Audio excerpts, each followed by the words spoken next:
ಓಂ ಶಾಂತಿ. ತಾರೀಕು 24/2/2026 ಪ್ರಾತಃ ಮುರುಳಿ. ಮಧುರ ಮಕ್ಕಳೇ, ನೀವು ತಮ್ಮ ಜೀವನದ ಸೂತ್ರಧಾರವನ್ನು ಒಬ್ಬ ತಂದೆಯೊಂದಿಗೆ ಬಂಧಿಸಿದ್ದೀರಿ. ನಿಮ್ಮ ಸಂಬಂಧವು ಒಬ್ಬ ತಂದೆಯೊಂದಿಗೆ ಇದೆ. ಒಬ್ಬರೊಂದಿಗೆ ಸಂಬಂಧವನ್ನು ನಿಭಾಯಿಸಬೇಕು. ಪ್ರಶ್ನೆ: ಸಂಗಮ ಯುಗದಲ್ಲಿ ಆತ್ಮವು ತನ್ನ ಬುದ್ಧಿಯ ದಾರವನ್ನು ಪರಮಾತ್ಮನ ಜೊತೆ ಜೋಡಿಸುತ್ತದೆ. ಅದರ ಪದ್ಧತಿಯು ಅಜ್ಞಾನದಲ್ಲಿ ಯಾವ ರೀತಿಯಿಂದ ನಡೆದು ಬರುತ್ತಿದೆ? ಉತ್ತರ: ವಿವಾಹದ ಸಮಯದಲ್ಲಿ ಸ್ತ್ರೀಯ ಸೆರಗನ್ನು ಪತಿಯ ಶಲ್ಯದ ಜೊತೆ ಗಂಟು ಹಾಕುತ್ತಾರೆ. ಜೀವನ ಪೂರ್ತಿ ಅವರ ಜೊತೆಗಾರ್ತಿಯಾಗಿಯೇ ಇರಬೇಕೆಂದು ಸ್ತ್ರೀ ತಿಳಿದುಕೊಳ್ಳುತ್ತಾಳೆ. ನೀವಂತೂ ಈಗ ತನ್ನ ಸೆರಗು ಅರ್ಥಾತ್ ದಾರವನ್ನು ತಂದೆಯ ಜೊತೆ ಜೋಡಿಸಿದ್ದೀರಿ. ನಿಮಗೆ ತಿಳಿದಿದೆ, ಅರ್ಧಕಲ್ಪಕ್ಕಾಗಿ ನಮ್ಮ ಪಾಲನೆಯು ತಂದೆಯ ಮೂಲಕವೇ ಆಗುವುದು. ಗೀತೆ: ಜೀವನದ ಬಂಧನವನ್ನು ನಿಮ್ಮೊಂದಿಗೆ ಬಂಧಿಸಿರುವೆನು. ಓಂ ಶಾಂತಿ.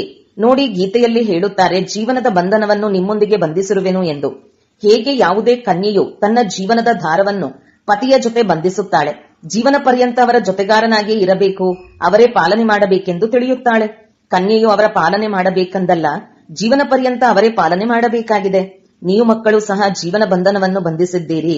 ಬೇಹದ್ದಿನ ತಂದೆಯೆಂದಾದರೂ ಹೇಳಿ, ಶಿಕ್ಷಕ ಅಥವಾ ಗುರುವೆಂದಾದರೂ ಹೇಳಿ, ಈ ಆತ್ಮಗಳ ಜೀವನದ ಹಗ್ಗವು ಪರಮಾತ್ಮನ ಜೊತೆ ಬಂಧಿಸಬೇಕು. ಅದು ಸೀಮಿತವಾದ ಸ್ಥೂಲವಾದ ಮಾತು. ಇದು ಸೂಕ್ಷ್ಮವಾದ ಮಾತಾಗಿದೆ. ಕನ್ಯೆಯ ಜೀವನದ ಬಂಧನವನ್ನು ಪತಿಯ ಜೊತೆ ಬಂಧಿಸಲಾಗುತ್ತದೆ. ಕನ್ಯೆಯು ಅವರ ಮನೆಗೆ ಹೋಗುತ್ತಾಳೆ. ನೋಡಿ, ಪ್ರತಿಯೊಂದು ಮಾತನ್ನು ತಿಳಿದುಕೊಳ್ಳುವ ಬುದ್ಧಿ ಇರಬೇಕು. ಕಲಿಯುಗದಲ್ಲಿ ಎಲ್ಲರೂ ಆಸುರಿ ಮತದವರಿದ್ದಾರೆ. ನಿಮಗೆ ತಿಳಿದಿದೆ, ನಾವು ಜೀವನದ ಬಂಧನವನ್ನು ಒಬ್ಬರೊಂದಿಗೆ ಬಂಧಿಸಿದ್ದೇವೆ. ಎಲ್ಲಾ ಸಂಬಂಧವು ಒಬ್ಬರೊಂದಿಗೆ ಇದೆ. ಒಬ್ಬರೊಂದಿಗೆ ಸಂಬಂಧವನ್ನು ನಿಭಾಯಿಸಬೇಕು. ಏಕೆಂದರೆ ಅವರಿಂದ ನಮಗೆ ಬಹಳ ಒಳ್ಳೆಯ ಸುಖ ಸಿಗುತ್ತದೆ. ಅವರು ನಮ್ಮನ್ನು ಸ್ವರ್ಗಕ್ಕೆ ಮಾಲೀಕರನ್ನಾಗಿ ಮಾಡುತ್ತಾರೆ. ಅಂದ ಮೇಲೆ ಅಂತಹ ತಂದೆಯ ಮತದಂತೆ ನಡೆಯಬೇಕು. ಇದು ಆತ್ಮಿಕ ಬಂಧನವಾಗಿದೆ. ಆತ್ಮವೇ ಶ್ರೀಮತವನ್ನು ಪಡೆದುಕೊಳ್ಳುತ್ತದೆ. ಆಸುರಿ ಮತವನ್ನು ಪಡೆದುಕೊಂಡಿದ್ದರಿಂದ ಕೆಳಗಿಳಿದಿದ್ದೀರಿ. ಈಗ ಆತ್ಮಿಕ ತಂದೆಯು ಶ್ರೀಮತದಂತೆ ನಡೆಯಬೇಕು. ಈಗ ಆತ್ಮೀಯ ತಂದೆಯ ಶ್ರೀಮತದಂತೆ ನಡೆಯಬೇಕು. ಮಕ್ಕಳು ತಿಳಿದುಕೊಂಡಿದ್ದೀರಿ, ನಾವು ನಮ್ಮ ಆತ್ಮದ ಬಂಧನವನ್ನು ಪರಮಾತ್ಮನೊಂದಿಗೆ ಬಂಧಿಸುತ್ತೇವೆ. ಆದ್ದರಿಂದ ನಮಗೆ ಅವರಿಂದ 21 ಜನ್ಮಗಳ ಸುಖದ ಆಸ್ತಿಯು ಸಿಗುತ್ತದೆ. ಆ ಅಲ್ಪಕಾಲದ ಜೀವನ ಬಂಧನದಿಂದ ಕೆಳಗಿಳಿಯುತ್ತಾ ಬಂದಿದ್ದೀರಿ. ಇದು 21 ಜನ್ಮಗಳಿಗೆ ಗ್ಯಾರಂಟಿ ಇದೆ. ನಿಮ್ಮ ಸಂಪಾದನೆ ಎಷ್ಟು ಬಲಶಾಲಿಯಾಗಿದೆ. ಇದರಲ್ಲಿ ಹುಡುಗಾಟಿಕೆ ಮಾಡಬಾರದು. ಮಾಯೆಯು ಬಹಳ ತಪ್ಪುಗಳನ್ನು ಮಾಡಿಸುತ್ತದೆ. ಈ ಲಕ್ಷ್ಮೀನಾರಾಯಣರು ಖಂಡಿತವಾಗಿಯೂ ಯಾರೊಂದಿಗೂ ಜೀವನದ ಬಂಧನವನ್ನು ಜೋಡಿಸಿದರು. ಅವರಿಂದ 21 ಜನ್ಮಗಳ ಆಸ್ತಿಯೂ ಸಿಕ್ಕಿತು. ಪರಮಾತ್ಮನೊಂದಿಗೆ ನೀವಾತ್ಮರ ಜೀವನದ ಬಂಧನವನ್ನು ಕಲ್ಪಕಲ್ಪವೂ ಬಂಧಿಸಲಾಗುತ್ತದೆ. ಇದಕ್ಕೆ ಲೆಕ್ಕವೇ ಇಲ್ಲ. ಬುದ್ಧಿಯಲ್ಲಿ ಕುಳಿತುಕೊಳ್ಳುತ್ತದೆ, ನಾವು ಶಿವತಂದೆಯ ಮಕ್ಕಳಾಗಿದ್ದೇವೆ. ಅವರೊಂದಿಗೆ ಜೀವನ ಬಂಧನವು ಬಂಧಿಸಲ್ಪಟ್ಟಿದೆ. ಪ್ರತಿಯೊಂದು ಮಾತನ್ನು ತಂದೆಯು ತಿಳಿಸುತ್ತಾರೆ. ನೀವು ತಿಳಿದುಕೊಂಡಿದ್ದೀರಿ, ಕಲ್ಪಕಲ್ಪವು ನಮ್ಮ ಸಂಬಂಧವು ತಂದೆಯೊಂದಿಗಿತ್ತು. ಈಗ ಶಿವಜಯಂತಿಯನ್ನು ಆಚರಿಸುತ್ತಾರೆ. ಆದರೆ ಯಾರದನ್ನು ಆಚರಿಸುತ್ತೇವೆ ಎಂಬುದು ತಿಳಿದಿಲ್ಲ. ಶಿವತಂದೆ ಯಾರು ಪತೀತ ಪಾವನ ಆಗಿದ್ದಾರೆ, ಅವರು ಖಂಡಿತ ಸಂಗಮ ಯುಗದಲ್ಲಿಯೇ ಬರುವರು. ಇದನ್ನು ನೀವು ತಿಳಿದುಕೊಂಡಿದ್ದೀರಿ.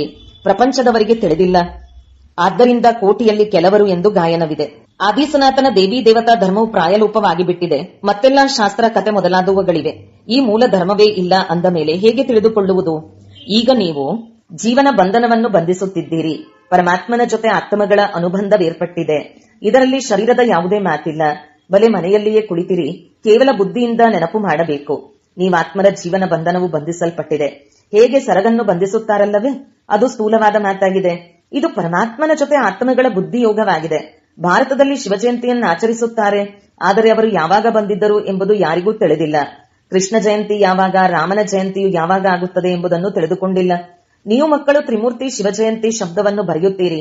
ಆದರೆ ಈ ಸಮಯದಲ್ಲಿ 3 ಮೂರ್ತಿಗಳಂತೂ ಇಲ್ಲ.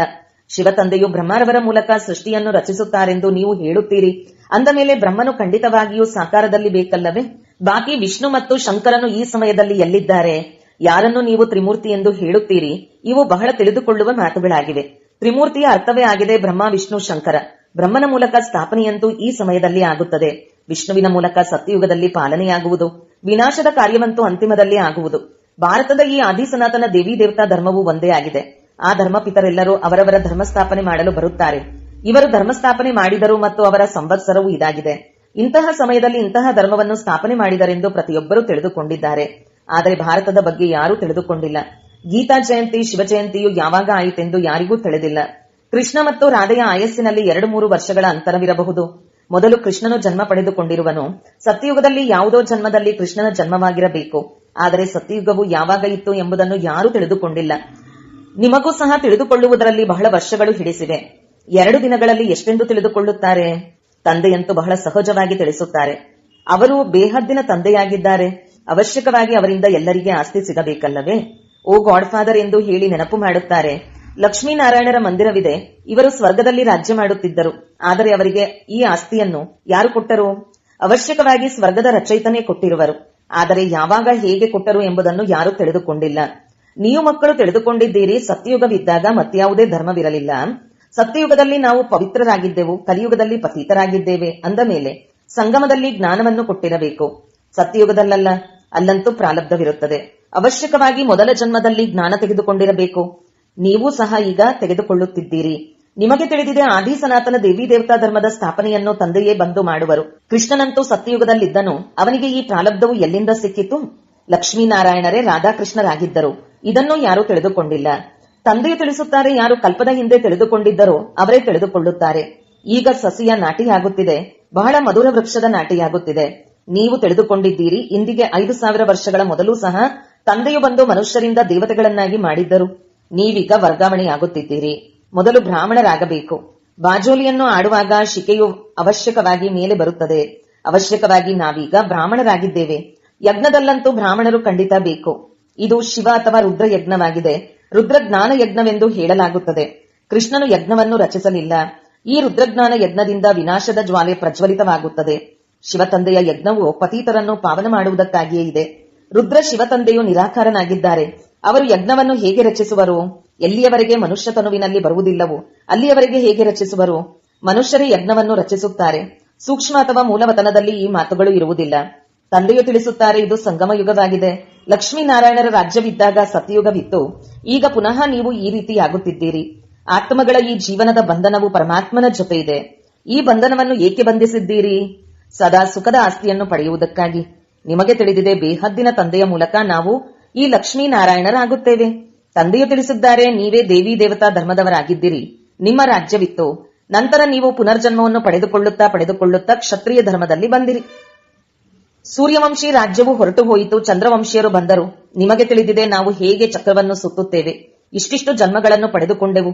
ಭಗವಾನ್ ವಾಚ, ಹೇ ಮಕ್ಕಳೇ, ನೀವು ಈ ಜನ್ಮಗಳನ್ನು ತಿಳಿದಿಲ್ಲ, ನಾನು ಅರಿತಿದ್ದೇನೆ. ಈಗ ಈ ಸಮಯದಲ್ಲಿ ಈ ತನುವಿನಲ್ಲಿ, ಬ್ರಹ್ಮರವರ ತನುವಿನಲ್ಲಿ 2 ಮೂರ್ತಿಗಳಿವೆ, ಬ್ರಹ್ಮನ ಆತ್ಮ ಮತ್ತು ಶಿವ ಪರಮಾತ್ಮ. ಈ ಸಮಯದಲ್ಲಿ ಇಬ್ಬರೂ ಮೂರ್ತಿಗಳು ಒಟ್ಟಿಗೆ ಇದ್ದಾರೆ, ಬ್ರಹ್ಮ ಮತ್ತು ಶಿವ. ಶಂಕರನಂತೂ ಎಂದು ಪಾತ್ರದಲ್ಲಿ ಬರುವುದಿಲ್ಲ. ಬಾಕಿ ವಿಷ್ಣು ಸತ್ಯಯುಗದಲ್ಲಿರುತ್ತಾರೆ. ಈಗ ನೀವು ಬ್ರಾಹ್ಮಣರೇ ದೇವತೆಗಳಾಗುತ್ತೀರಿ. ವಾಸ್ತವದಲ್ಲಿ ಹಂಸೋ ಸೋಹಂನ ಅರ್ಥವೂ ಇದಾಗಿದೆ. ಆದರೆ ಇದನ್ನು ಅವರು ಆತ್ಮಸೋ ಪರಮಾತ್ಮ, ಪರಮಾತ್ಮಸೋ ಆತ್ಮನೆಂದು ಹೇಳಿಬಿಟ್ಟಿದ್ದಾರೆ. ಎಷ್ಟೊಂದು ಅಂತರವಿದೆ. ರಾವಣನು ಬರುತ್ತಿದ್ದಂತೆಯೇ ರಾವಣನ ಮತವು ಆರಂಭವಾಯಿತು. ಸತ್ಯಯುಗದಲ್ಲಿ ಈ ಜ್ಞಾನವೇ ಪ್ರಾಯಲೋಪವಾಗಿ ಬಿಡುವುದು. ಇದೆಲ್ಲವೂ ಡ್ರಾಮಾದಲ್ಲಿ ನಿಗದಿಯಾಗಿದೆ ಅಲ್ಲವೇ?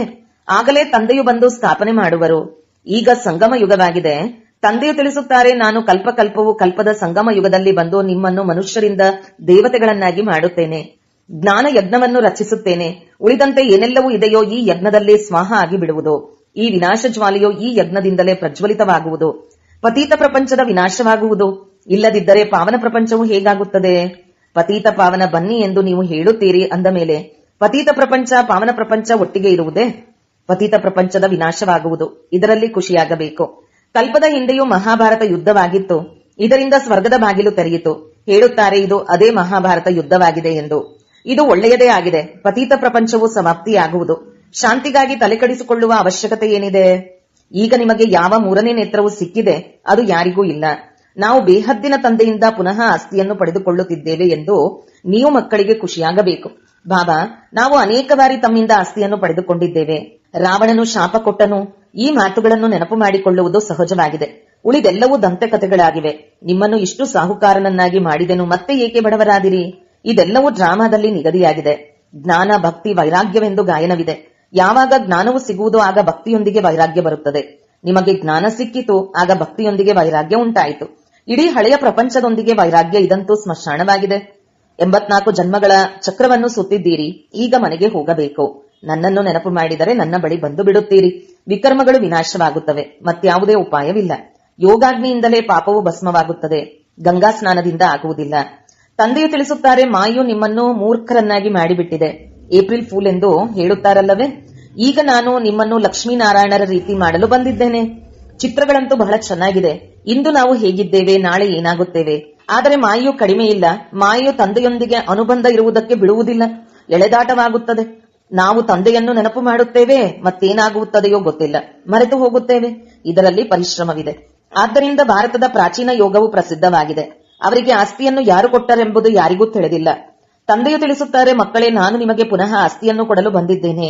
ಇದಂತೂ ತಂದೆಯ ಕರ್ತವ್ಯವಾಗಿದೆ. ಈ ಸಮಯದಲ್ಲಿ ಎಲ್ಲರೂ ನರಕವಾಸಿಗಳಾಗಿದ್ದಾರೆ. ನೀವು ಖುಷಿಯಾಗುತ್ತಿದ್ದೀರಿ. ಇಲ್ಲಿ ಯಾರಾದರೂ ಬಂದು ತಿಳಿದುಕೊಳ್ಳುತ್ತಾರೆಂದರೆ ಖುಷಿಯಾಗುತ್ತದೆ. ಇದು ಖಂಡಿತ ಸತ್ಯವಾಗಿದೆ. 84 ಜನ್ಮಗಳ ಲೆಕ್ಕವಿದೆ. ತಂದೆಯಿಂದ ಆಸ್ತಿಯನ್ನು ಪಡೆದುಕೊಳ್ಳಬೇಕೆಂದು ತಿಳಿಯುತ್ತಾರೆ. ತಂದೆಗೆ ಗೊತ್ತಿದೆ ನೀವು ಅರ್ಧಕಲ್ಪ ಭಕ್ತಿ ಮಾಡಿ ದಣಿದಿದ್ದೀರಿ.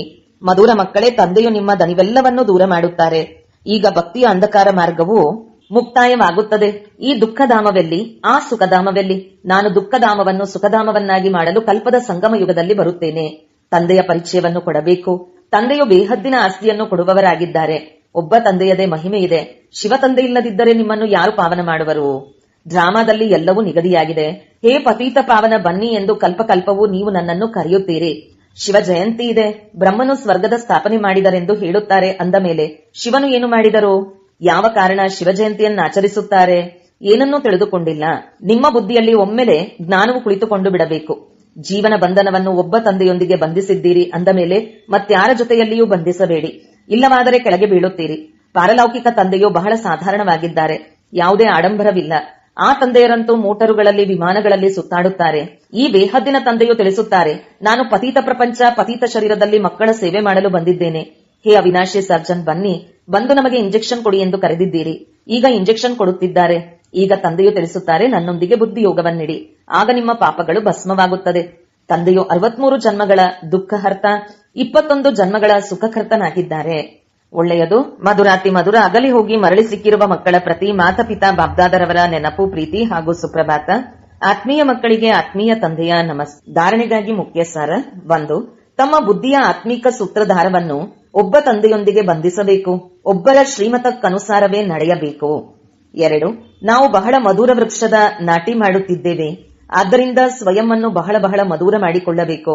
ನೆನಪಿನ ಯಾತ್ರೆಯಲ್ಲಿ ತತ್ಪರರಾಗಿದ್ದು ವಿಕರ್ಮ ವಿನಾಶ ಮಾಡಿಕೊಳ್ಳಬೇಕು. ವರದಾನ: ಮನನ ಶಕ್ತಿಯ ಮೂಲಕ ಪ್ರತಿಯೊಂದು ಜ್ಞಾನ ಬಿಂದುಗಳ ಅನುಭವಿ ಆಗುವಂತಹ ಸದಾ ಶಕ್ತಿಶಾಲಿ, ಮಾಯಾ ಮುಕ್ತ, ವಿಘ್ನ ಮುಕ್ತ ಭವ. ಹೇಗೆ ಶರೀರದ ಶಕ್ತಿಗಾಗಿ ಪಚನಕ್ರಿಯೆ ಅಥವಾ ಜೀರ್ಣಿಸಿಕೊಳ್ಳುವ ಶಕ್ತಿಯು ಅವಶ್ಯಕತೆ ಇದೆಯೋ, ಹಾಗೆಯೇ ಆತ್ಮವನ್ನು ಶಕ್ತಿಶಾಲಿಯನ್ನಾಗಿ ಮಾಡಿಕೊಳ್ಳುವುದಕ್ಕಾಗಿ ಮನನ ಶಕ್ತಿ ಇರಬೇಕು. ಮನನ ಶಕ್ತಿಯ ಮೂಲಕ ಅನುಭವ ಸ್ವರೂಪರಾಗುವುದು ಇದೇ ಅತಿ ಶ್ರೇಷ್ಠಕ್ಕಿಂತಲೂ ಶ್ರೇಷ್ಠವಾದ ಶಕ್ತಿಯಾಗಿದೆ. ಇಂತಹ ಅನುಭವಿಗಳೆಂದಿಗೂ ಮೋಸ ಹೋಗಲು ಸಾಧ್ಯವಿಲ್ಲ. ಹೇಳಿಕೆ ಕೇಳಿಕೆ ಮಾತುಗಳಲ್ಲಿ ವಿಚಲಿತರಾಗಲು ಸಾಧ್ಯವಿಲ್ಲ. ಅನುಭವಿಗಳು ಸದಾ ಸಂಪನ್ನರಾಗಿ ಇರುತ್ತಾರೆ. ಅವರು ಸದಾ ಶಕ್ತಿಶಾಲಿ, ಮಾಯಾಮುಕ್ತ, ವಿಘ್ನಮುಕ್ತರು ಆಗಿಬಿಡುತ್ತಾರೆ. ಸ್ಲೋಗನ್: ಖುಷಿಯ ಖಜಾನೆಯು ಸದಾ ಜೊತೆ ಇರಲಿ. ಇದರಿಂದ ಉಳಿದೆಲ್ಲ ಖಜಾನೆಗಳು ಸ್ವತಃವಾಗಿಯೇ ಬಂದು ಬಿಡುತ್ತದೆ. ಅವ್ಯಕ್ತ ಸೂಚನೆ: ಏಕತೆ ಮತ್ತು ವಿಶ್ವಾಸದ ಗುಣಲಕ್ಷಣಗಳ ಮೂಲಕ ಸಫಲತಾ ಸಂಪನ್ನರು ಆಗಿರಿ. ಸಫಲತಾ ಸಂಪನ್ನರಾಗಲು ಸಾಧಾರಣ ಕಾರ್ಯದಲ್ಲಿರುತ್ತಾ ಫರಿಷ್ಠೆಗಳ ನಡೆ ಮತ್ತು ಸ್ಥಿತಿ ಇರಲಿ. ಈ ರೀತಿ ಹೇಳಬೇಡಿ, ಏನು ಮಾಡುವುದು, ಮಾತೇ ಹೀಗಿತ್ತು, ಕೆಲಸವೇ ಹೀಗಿತ್ತು, ಸಂದರ್ಭವೇ ಹೀಗಿತ್ತು, ಸಮಸ್ಯೆಯೇ ಹೀಗಿತ್ತು, ಅದಕ್ಕೆ ಸಾಧಾರಣತೆ ಬಂತು. ಯಾವುದೇ ಸಮಯ, ಯಾವುದೇ ಪರಿಸ್ಥಿತಿಯಲ್ಲಿಯೂ ನಿಮ್ಮ ಅಲೌಕಿಕ ಸ್ವರೂಪ ಪ್ರತಿಯೊಬ್ಬರಿಗೂ ಅನುಭವವಾಗಲಿ. ಹೇಗೆ ಮಾತು ಹಾಗೆ ನಿಮ್ಮ ಸ್ವರೂಪವನ್ನು ಮಾಡಬೇಡಿರಿ. ಮಾತುಗಳು ನಿಮ್ಮನ್ನು ಬದಲಾಯಿಸಬಾರದು. ಆಗ ಎಲ್ಲರ ಸಮೀಪ ಬರುವಿರಿ ಮತ್ತು ಏಕತೆಯ ಸಂಘಟನೆಯ ಶಕ್ತಿಶಾಲಿಯಾಗುವುದು. ಓಂ ಶಾಂತಿ.